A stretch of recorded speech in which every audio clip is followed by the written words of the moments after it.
Hallo und herzlich willkommen bei mir auf Kidswitch, direkt aus Punta Cana, also von der Dominikanischen Republik. Und ich habe mir wirklich relativ lange überlegt, ob ich das Video so machen oder nicht, weil wir machen hier Cluburlaub, vielleicht ein bisschen ähnlich wie Kreuzfahrt und so.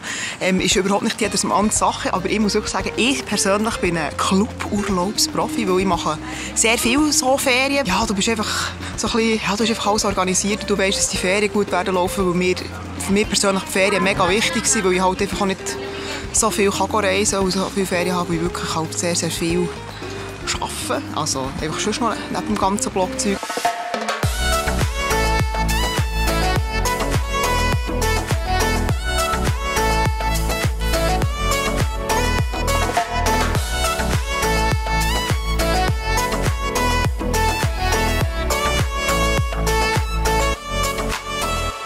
Wir sind jetzt hier im Grand Bahia Principe Resort. Es ist ein riesen Hotelkomplex mit, glaube ich, 5 verschiedenen Hotels. Also so verschiedene Kategorien. Es gibt eine so eine günstige Kategorie, eine durchschnittliche Kategorie. Dann gibt es eine Kategorie, die nur für Familien sind. Das heisst Fantasia. Das ist ganz neu aufgegangen mit einem riesigen Wasserpark. Und das Schloss ist eben noch gar nicht gesehen. Es ist wirklich ganz neu auf. Und dann gibt es 2 verschiedene Hotelkomplexe, die so Luxury vor dem Namen haben. Also eins ist das Luxury Esmeralda, dort dürfen Kinder auch mitgehen. Und wir sind im Luxury Ambar Hotel und dort ist es so, dort dürfen keine Kinder rein. Aber es ist also erst ab 18. Der Unterschied mit dem Luxury und nicht Luxury ist einfach, du hast zum Beispiel, ja, du kannst in alle Spezialitäten-Restaurants essen. Du hast auch internationale Getränke inklusive. Du hast so einen Privilege Club, du hast einen eigenen Butler. Du hast einen Butler, so einen Service, wo einfach irgendjemand kommt Badwanne einladen. Du kannst verschiedene Küsse aufs Zimmer bestellen. Also wirklich so kleine Annehmlichkeiten, die einfach mehr sind.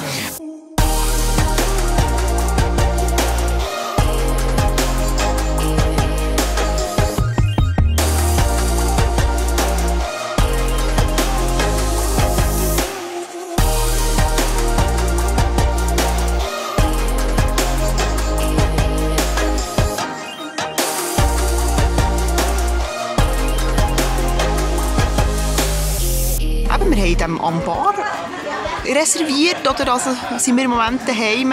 Und auch dieser Komplex ist in 2 Gruppen umgeteilt. Das eine ist das Ambar Green und das andere ist das Ambar Blue. Und der Unterschied ist einfach, das Ambar Blue ist ein bisschen mehr, also ein bisschen näher am Strand. Und ist einfach ein bisschen älter. Und das Green, dort wo wir sind, ist einfach ein ganz neuer Komplex mit einer riesen neuen, schönen Poolanlage. Ist einfach ein bisschen weiter weg vom Strand. Die Anlage ist mega, mega weitläufig. Das Gute ist, es hat so wie 3 so Hauptstrassen, die ab am Strand führen. Und dort fahren so kleine Bösschen her, wo du einfach einsteigen kannst. Die sind elektrisch, also nicht irgendwie mit Diesel oder weiss nicht was. Und sehr, sehr leise, und die fahren einfach hin und her. Dann kannst du einfach einsteigen und absteigen und kannst die einfach brauchen. Sehr, sehr gäbig. Und was gibt es noch zu sagen? Ja, es hat wahnsinnig viele Restaurants. Also es hat, glaube ich, im Ganzen etwa 15 Restaurants, die du brauchen kannst. Also es hat natürlich die klassischen Buffet-Restaurants, einfach die Schlachtrestaurants, die sehr, sehr gut sind, muss ich wirklich sagen. Von der Speisqualität her, Leute, die wissen oder die schon Cluburlaub gemacht haben, die wissen, ja, es ist Systemgastronomie. Und das ist natürlich, wenn du so viele Leute hast auf einem Haufen, dann hast du halt einfach so ein bisschen das Kantine-Feeling. Hier muss ich wirklich sagen, ich habe, glaube ich, noch nie in einem Cluburlaub so gut gegessen wie hier. Und du hast eben auch die Möglichkeit, in verschiedene Spezialitäten-Restaurants zu gehen. Und du kannst die unbegrenzt brauchen als Ambar-Besucher. Und es gibt, ja, natürlich jetzt dort verschiedene Sachen, so asiatische Sachen, die ich jetzt finde, ja, es hat auch einen Italiener, es hat einen Franzosen. In jedem Spezialitäten-Restaurant gibt es guten Fisch. Und das ist einfach, ja, das ist für mich halt, wenn ich in die Ferien gehe und so nah beim Meer bin, dann will ich einfach Meeresfrüchte und Fisch reinkleppen und Früchte. Und, ja, ich würde sagen, ich nehme euch jetzt mal mit in meine Cluburlaub-Ferien. Viel Spass!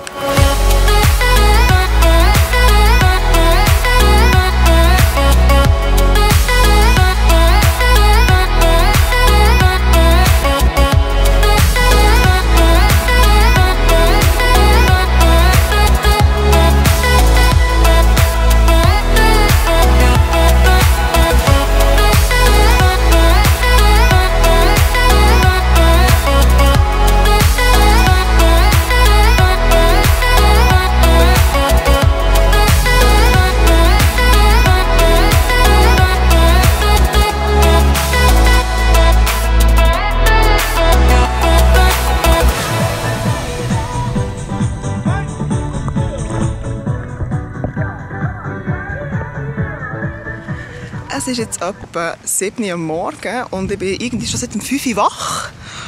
Ich habe wirklich extrem Mühe mit diesen Zeitverschiebungen. Also ich kann mit dem überhaupt nicht umgehen. Also ich merke es schon daheim, wenn wir die Zeitumstellung vor einer Stunde haben. Also ich bin schlimmer als eine Katze oder ein Hund. Das Wichtigste, glaube ich, in der Ferien ist einfach, sich nicht dran aufzuregen, weil es bringt gar nichts. Dann steht man halt morgen mal halt um 5 Uhr oder um 6 Uhr auf und geht für mal irgendwie um 9 Uhr ins Bett. Spielt keine Rolle, Hauptsache man genießt es.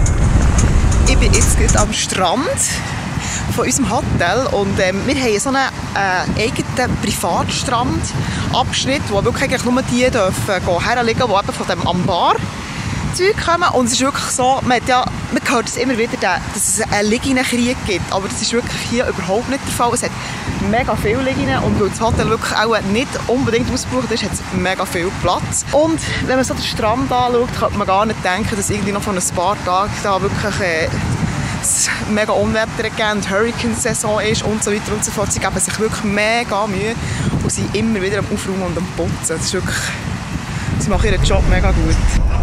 Ich hocke jetzt hier bei unserem Mainpool, beim Ambar Green, und gehe jetzt mal einen Drink holen, während ich euch erzähle, was man hier alles so machen kann. Und ich werde euch sicher nicht alles sagen, weil man kann so viel Scheiß machen. Hier, das ist unglaublich. Du kannst schnorcheln, tauchen, Kajak fahren, bla bla bla. Du kannst eigentlich alles, was man im Wasser machen kann. Du kannst Helikopter fliegen. Gut, das kostet natürlich extra. Die Animateure sind voll hängen geblieben und mega laut. Moment, ich muss schnell die bestellen. Una cerveza. Una cerveza, señorita. Es ist sehr gut, wenn man hier Spanisch kann, weil sie können wirklich sehr, sehr schlecht Englisch, aber das spielt keine Rolle. Ich habe überhaupt nicht den Anspruch, dass man in einem fremden Land eben zum Beispiel auch muss Deutsch können. Oh mein Gott, ich gehe nicht daher. Also, den Anspruch habe ich wirklich nicht. Es gibt wirklich Leute, die haben den Anspruch. Ich kann ihn nicht. Eben, wie schon gesagt, ein sehr, sehr ausgeprägtes Animationsteam, das es wirklich mega durchgeht. Also schon fast zu mega durch. Und ich glaube, es ist so ein kleines Mentalitäts... Also ich sage jetzt nicht Problem, einfach eine Mentalitätsfrage. Sie hören wahnsinnig gerne, es tut mir leid, und hure laut Musik. Also wirklich so laut Musik, dass du einfach nicht mehr verstehst. Aber sie haben es, am 3. Tag haben sie es so ein bisschen halb geschnallt, dass man vielleicht miteinander noch reden können, weil es ist wirklich übertrieben laut. Aber sie machen auch ganz lustige Minispiele, so mit Stand-Up-Paddles haben sie mal so eine Insel gebaut und dann konnte man dort Sport drauf machen, dann sind immer wieder Leute ins Wasser reingefallen und so. Das war wirklich noch lustig. Oder zum Beispiel auch Watercycling, also mit so einem Velo im Wasser drin. Und Animateure gehen wirklich Huren ab. Dann hat man natürlich noch ein Spa, wo natürlich easy ist, wenn man mal pissen, weil es kommt halt einfach ab und zu mal pissen. Vor allem so September, Oktober ist eigentlich, hat es pro Monat etwa 10 Regentage, also es kommt immer wieder regnen. Die Preise sind einfach relativ heftig. Also du zahlst für 30 Minuten Massage $60 und ich bin mir jetzt nicht sicher, wie viel das in der Schweiz kostet, aber es ist auch nicht wirklich viel günstiger. Was auch noch vielleicht einfach erwähnenswert ist, wo vielleicht nicht jedermanns Sache ist, es hat hier auch Leute, die gerne relativ viel Alkohol trinken und darum wird es manchmal ein bisschen lauter und so. Man kann sich dort ein bisschen zurückziehen, zum Beispiel man kann am Strand runtergehen und so, dort ist es wirklich relativ ruhig und easy und so. Und wenn wir einfach Party machen, dann müsst ihr einfach mithelfen, helft einfach mit, auch wenn es manchmal ein bisschen peinlich ist. Wir sind hier in einem Adults-Only Hotel, also man darf hier nicht mit Kindern her. Nicht, weil man nicht Kinder dabei haben, sondern weil sich die Erwachsenen einfach mal amüsieren wollen, ohne ein schlechtes Gewissen zu haben, ein schlechtes Vorbild zu sein.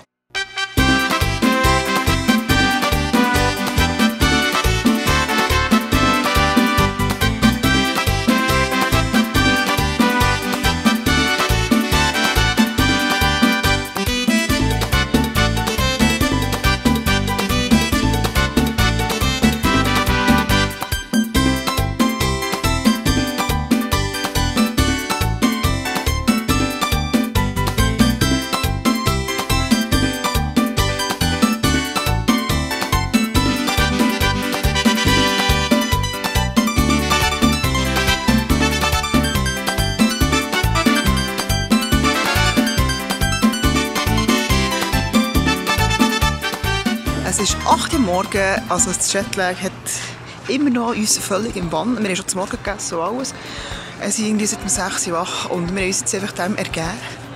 Und jetzt möchte ich noch mal etwas über das Essen hier erzählen. Es fängt mal mit dem Morgen an. Also es ist natürlich ein Buffet, es hat 2 Buffet-Restaurants. Und das Morgen ist also wirklich sehr, sehr gut. Ich mache immer so eine Qualitätskontrolle, Anführungszeichen. Wenn man sogar den Schinken kann essen kann, den sie auftischen, dann kann es noch gut sein. Und du hast einfach mega viel Auswahl, auch sehr viele einheimische Sachen, wie Kochbananen und ja, so süße Kartoffeln haben sie natürlich viel. Und das tischen sie einfach alles so auf. Und ich finde es wichtig, in den Ferien soll man einfach immer, bevor man geht, mal sich zuerst informieren, was dort so gegessen wird. Und natürlich, es hat Burger, es hat Pizza, es hat einen ganz anderen Käse-Scheiß, wo halt einfach die Leute essen wollen zum Teil. Und wisst ihr was, sie haben Ferien, lasst sie essen, was sie wollen. Und schaut auf euren eigenen Teller. So, ich musste jetzt zuerst mal absetzen für das Vlog, weil es ist dermassen heiß schon jetzt. Weiter zum Essen. Eben, es hat so Buffet-Restaurants und es hat noch ein Restaurant unten am Strand, wo man eigentlich wirklich zum Morgen, zum Mittag und zur Nacht einfach rein kann. Und dort hat es eben immer so die gleichen Sachen. Und es gibt abwechslungsweise so Themen eben, also so Asiatisch und Spanisch und Italien und so. Und das ist ja gut gemeint, aber ja eben, also die dominikanische Pasta essen, das passt einfach so hin und vorne nicht. Und das ist auch das, was sie nicht können. Also essen Reis, essen Bohnen, essen Poulet, essen so solche Sachen. Also wirklich, was Fleisch anbelangt, haben sie mega Qualität, wirklich gut. Ich war schon sehr viel in All-Inclusive-Hotel und also rein vom Buffet also her ist es wirklich gut, es ist wirklich fein. Und ja, geschweige denn von diesen ganzen Meeresfrüchten, die man sich hier hingern boosten kann. Fisch ist natürlich der absolute Hammer. Sie haben ganz grosse Fische haben sie auf dem Buffet. Oh, das ist wirklich mega cool.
Jetzt würde ich gerne noch etwas zum Service und so sagen, der hier wirklich ausgezeichnet ist. Also wir sind sehr, sehr nett empfangen worden hier an der Rezeption. Das ganze Servicepersonal in den Restaurants und so ist auch mega lieb und sie sind wirklich sehr tolerant. Also vor allem so die an der Poolbar. Also die müssen wirklich einiges aushalten, weil eben, es wird hier relativ regelmässig Party gemacht und so. Und sie helfen wirklich mega mit. Aber du merkst einfach selber, sie sind wirklich einfach, man merkt einfach, dass sie selber gerne festen. Und ja, das ist wirklich lieb und herzig. Und sie schauen wahnsinnig gut zu dir. Also du musst nie lange warten, bis du mal ein Getränk hast. Sie können dir wirklich auch nachschenken. Und wenn du wirklich Big Buddy mit dir bist, saufen sie noch mit dir eine Mama Juana. Das ist so ein spezielles, typisches Landes so einen Schnaps und ja, relativ stark, aber schon gleich. Was ein bisschen ist, oder eine Schwierigkeit ist, sie können wirklich sehr, sehr schlecht Englisch. Wie schon gesagt, ich habe überhaupt nicht den Anspruch, wenn ich in ein fremdes Land gehe, dass man erstens meine Landessprache auskennen, die geht als allerletztes. Und man kann sich wirklich mega gut mit Hängen auf uns verständigen und das Sie und das No und das Uno, Dos, Tres, das schaffe sogar ich. Und ich gebe mir wirklich mega fest Mühe, dass ich wirklich möglichst auf Spanisch eben Sachen bestelle. Wir sind am letzten Tag unserer Dominikanischen Republik Reise, All-Inclusive-Reise angekommen. Also wir haben heute noch einfach einen ganz stinknormalen Tag und morgen ist der Abreisetag.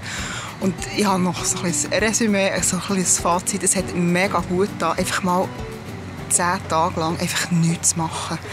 sich nicht um irgendetwas zu kümmern oder fast nichts und es war einfach herrlich gewesen. Was halt einfach ist, wenn du natürlich in so einer grossen Anlage bist, ist natürlich auch relativ viele Gäste und zum Teil sind Gäste wirklich, also musst du dich wirklich manchmal fragen, wo wirklich Lautsprecher mit ins Restaurant nehmen und so. Aber dann weichst du halt einfach aus und gehst halt einfach weg. Aber im Grossen und Ganzen ist es wirklich mega chillig gewesen, mega schön. Ich habe jetzt noch ein bisschen Respekt vor der Heimreise, weil ich fliege überhaupt nicht gerne. Also mein vollster Respekt an all die das irgendwie alle paar Monate sich antun, wirklich in diesem Flieger hocken und so. Das ist für mich Horror.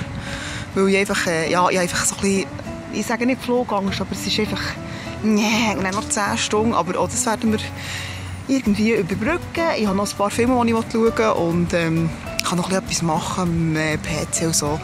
Und ja, also im Grossen und Ganzen, wenn ihr mal so Cluburlaub-Ferien machen wollt, gönnt euch sie. Merci vielmals fürs Zuschauen. Ich hoffe, euch hat das Video gefallen. Wenn ihr mal noch Fragen habt zu All-Inclusive-Ferien oder sonst irgendwelche Anregungen, dann schreibt mir doch das in die Kommentare. Und ja, ich würde sagen, bis zur nächsten Ferien, die mega lange noch weg sind.